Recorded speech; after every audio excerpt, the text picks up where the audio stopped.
Paolo Valenciano paulit-ulit ang pasasalamat na ginawa sa kanyang pag-credit ng SB19 sa nasabi nga pong Concert of the Year. At may mensahe naman si Gary V para sa kanyang anak na si Paolo at syempre sa SB19. Aniya, I'm so very proud of this man who happens to be my son, Paolo. He also happens to be the director for the Concert of the Year SB19 Simula at Wakas Kick-Off Concert Tour.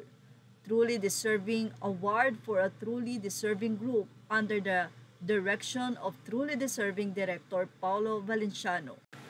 Well, isa nga si Gary B sa sobrang humahanga sa SB19. Unang-una dahil nga sa pagiging humble ng grupo. Dahil ayon nga sa grupo, hindi mabubuo ang lahat ng yon, hindi magiging Concert of the Year, hindi lang dahil sa kakayanan nila, kundi dahil na rin sa mga tao sa likod ng kanilang napaka-successful na concert.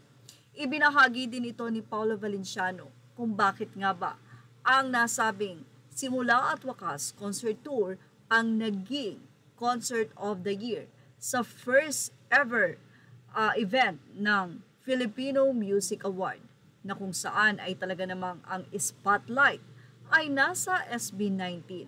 Sa nga ng mga netizen, dapat doon na lang sila sa hagdan or sa stage dahil ilang beses ngang bumabalik ang SB19 para kunin ang kanilang 6 na award na kung saan ay muntik na ngang mahakot ang lahat.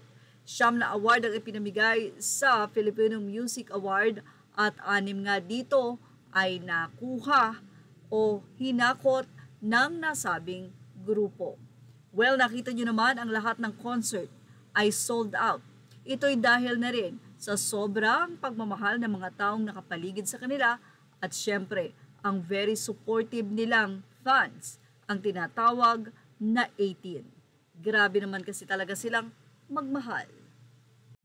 Sabi nga kahit paulit-ulit ang maging concert, hindi nga magsasawa ang mga fans. Ito'y dahil na rin sa paulit-ulit na pagmamahal na ibinibigay at ibinabalik sa kanila ng SB19. Isa sa part ng concert kapag sila ay kumakanta at medyo may rest ang kanilang nga pong part, tumitingin sila sa paligid para makita ang malapit sa kanilang fans o kung may importante mang dapat pagbigyan. Kung pwede nga lang lahat ay mapagbigyan ay gagawin nila. Well, ano masasabi niyo about dito sa pagbibigay ng pasasalamat ni Gary V sa SB19 bilang pagpapasalamat din sa kanyang effort sa anak nitong direktor. Ilagay na ang inyong opinion sa ating comment section. Images are all credit to the rightful owners. Thank you for watching Showbiz.